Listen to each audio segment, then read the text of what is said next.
नमस्ते, मैं डॉक्टर शालिनी हूँ और मैं यहाँ HCG हॉस्पिटल बैंगलोर में एक हेड एंड नेक सर्जन हूँ। आज मैं आपको मुंह के कैंसर की परीक्षा मतलब उसकी जांच कैसे की जाए, घर बैठे सतर्क कैसे रहा जाए, इसके बारे में बताने वाली हूँ। मुंह की जांच के सारे स्टेप्स को दिखाने के लिए आज मेरे साथ में मिस्टर श्रीनिवासन हैं, जिन्होंने वॉलंटियर किया है कि कैसे हम अपने घर ही पे अपने मुंह को अच्छी तरह से जांच कर सकते हैं। इसके लिए आपको एक आईने के सामने खड़े रहना होगा और मुंह की जांच का सबसे पहला स्टेप होता है अपने होंठों को जांचना। सबसे पहले आपको देखना पड़ेगा कि आपके होंठों पर किसी तरीके का ग्रोथ ना हो, किसी तरीके की फुंसी या कोई भी ऐसी चीज जो बहुत दिनों से, कोई भी घाव जो बहुत दिनों से आपके होंठ पर हो और भर ना रहा हो, तो प्लीज आप अपने पास के डेंटिस्ट, फिजिशियन या ENT स्पेशलिस्ट को दिखाएं। उसके बाद मुंह खोलें। उसके बाद अपने होंठ के अंदर के हिस्से को जांच करना होता है। अंदर के हिस्से में हम देखते हैं कि कहीं भी कोई तरीके का अल्सर जो कि बहुत दिन से भर ना रहा हो, दांत पर और मसूड़ों पर कोई ग्रोथ ना हो। अब इसको ध्यान दीजिए कि जब आप इसकी जांच कर रहे हो तो आपको इस पे छोटी छोटी सफेद फुंसियां दिख सकती हैं जो कि नॉर्मल हैं, जिस पे आपको कोई स्टेप लेने की जरूरत नहीं। इसी तरीके से आप अपने ऊपर के होंठ को भी जांच कर सकते हैं, ठीक है, जिस पर आप फिर ऊपर के मसूड़ों को भी आप अच्छी तरीके से देख सकते हैं। जो अगला स्टेप होता है अपने मुंह का जांच का, वो है कि मुंह को खोलिए और अपने गाल के अंदरूनी हिस्से को अच्छे से जांच करिए। तो आईने में आप ये भी देख सकते हैं और इसमें अगर कोई भी तरीके के सफेद पैचेस या घाव हो जिसमें कि जलन महसूस होती हो या कोई भी लाल घाव हो जिसमें जलन होती हो, तो आप प्लीज उस चीज को अपने डेंटिस्ट, फिजिशियन या ENT स्पेशलिस्ट को दिखाएं। ध्यान दीजिए कि आपके गाल के अंदरूनी हिस्से पर एक सफेद लाइन होती है जो कि नॉर्मल है। जो दांत के जहां पे दांत मिलते हैं उस एरिया में वो व्हाइट लाइन होता है, जो कोई चिंता की बात नहीं होती। इसी तरीके से आप अपने गाल के दूसरे साइड को भी जांच करें, ठीक है।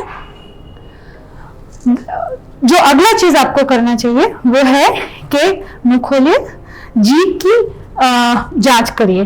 तो जीभ की जांच में आप पहले देखेंगे कि जीभ के ऊपरी हिस्से को, जिसे हम डॉर्सम ऑफ द टंग कहते हैं, इस पर छोटे छोटे आपको फुंसी जैसा दिखेगा। जो रफ सरफेस होता है वो इसलिए होता है क्योंकि वहां पे हमारे टेस्ट बड्स होते हैं। इसमें आपको देखना पड़ेगा कि कोई अल्सर ना हो, कोई घाव ना हो और कोई भी कड़ा महसूस होने वाला इलाका ना हो। तो वो आप कैसे महसूस करेंगे? जीभ बाहर करिए, आप उसको छूकर महसूस करेंगे कि हर जगह जो जीभ है वो सॉफ्ट आपको महसूस हो। उसके बाद जीभ को ऊपर की तरफ उठाइए और जीभ का निचला हिस्सा भी अच्छे से जांच करिए।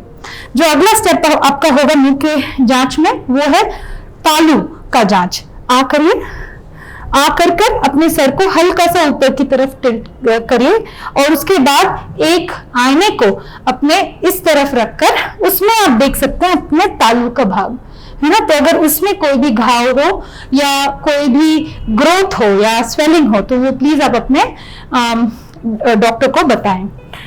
उसके बाद करिए। उसके बाद आप जोर से करिए, जीभ को अंदर रखते हुए करके अपने टॉन्सिल्स अंदर की तरफ, अपने दोनों तरफ टॉन्सिल्स की तरफ देखें कि कहीं वहां पे तो कोई ग्रोथ नहीं है। और एक चीज जो आपको ध्यान रखना है वो है कि हमारे देश में सबसे ज्यादा जो मुंह के कैंसर आते हैं वो है दांत और गाल के बीच में मसूड़ों वाले हिस्से में आती है। तो उंगली डालकर आप इन हिस्सों को भी अच्छे से जांच कर सकते हैं कि इन हिस्सों में कहीं पे भी कैंसर या कोई भी तरीके का ग्रोथ नहीं हो। मुंह का जो जांच है वो बिना गर्दन के जांच के कंप्लीट नहीं होता, क्योंकि जो पेशेंट्स हमारे पास आते हैं मुंह के कैंसर के साथ, उनमें अक्सर ही आपको पाया जाएगा कि गर्दन पर भी या गले में भी कुछ स्वेलिंग्स हो सकते हैं। तो उसके लिए आप घर पे ही इसका जांच कर सकते हैं। तो सबसे पहले अपने सर को दूसरी तरफ पलटिए, उसके बाद जबड़े की निचली ओर अपनी उंगलियों को छूकर देखिए और उंगलियों से छूकर देखिए कि कहीं कोई स्वेलिंग तो नहीं दिख रहा। फिर यहाँ पे इस मसल के साथ में चेक करके देखिए। उसके बाद अपने कॉलर बोन इस हड्डी के साथ में भी देखिए और पीछे की तरफ भी, कान के पीछे और कान के आगे, हर जगह आपको महसूस करके देखना अपनी उंगलियों से कि कोई स्वेलिंग तो नहीं दिख रहा। इसी तरीके से दूसरी तरफ भी जांच कर सकते हैं आप। इस तरफ से आपको पता चलेगा कि कहीं कोई स्वेलिंग तो है नहीं। ध्यान इस पे देना है कि जो गर्दन के गांठें होती हैं, गिल्टियां होती हैं, वो किसी इन्फेक्शन में भी बड़ी हो सकती हैं। लेकिन जो गिल्टियां इन्फेक्शंस में आती हैं, जो दांत के या कान के या किसी भी सर के या गर्दन के किसी भी एरिया से इन्फेक्शन आते हुए वहां पे गिल्टियां पैदा कर सकती हैं। बट ये गिल्टियां एंटीबायोटिक और पेन किलर के माध्यम से उसका दर्द और उसका जो स्वेलिंग है, सूजन है, वो कम हो जाता है। अगर कोई गिल्टी कड़ी हो और उसमें ज्यादा मोबिलिटी या हिलता नहीं हो, या फिर उसमें दर्द ना हो और एंटीबायोटिक और पेन किलर के बावजूद वो बढ़ते रहे, तो इन गिल्टियों पे आपको ध्यान देनी चाहिए, क्योंकि ये गिल्टियां मुंह के कैंसर से जुड़ी हो सकती हैं।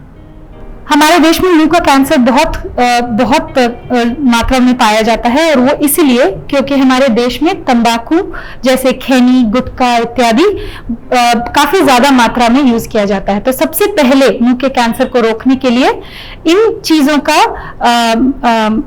को छोड़ना बहुत जरूरी है, और साथ ही सतर्क रहना और अपने मुंह को इसी तरह जैसे अभी मैंने दिखाया उस तरीके से चेक करते रहना बहुत जरूरी है, ताकि हमारे पास जो भी कैंसर के पेशेंट्स आए वो अर्ली स्टेजेस यानी कि शुरुआती स्टेजेस में आए, ताकि इससे होने वाली जो हानि है उसको हम कम कर सकें। Thank you.